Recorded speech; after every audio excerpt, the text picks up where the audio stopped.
آج ہم 3 ایسے گناہوں کی بات کریں گے جو انسان کو سیدھا جہنم کی طرف لے جاتے ہیں۔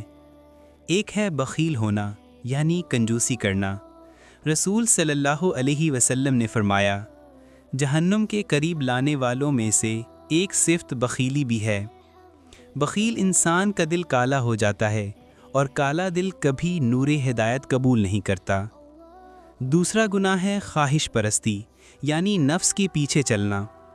آج انسان اپنی خواہشوں کا غلام بن چکا ہے۔ جو دل چاہے وہی کرے، چاہے حلال ہو یا حرام۔ دل نے کہا دیکھو، دیکھ لیا۔ دل نے کہا کرو، کر لیا۔ دل نے کہا چھوڑ دو، چھوڑ دیا۔ یاد رکھو، جو اپنے نفس کی پیروی کرتا ہے وہ اپنے رب کی نافرمانی کرتا ہے، اور نافرمانی جہنم تک لے جاتی ہے۔ اور تیسرا گناہ ہے تکبر۔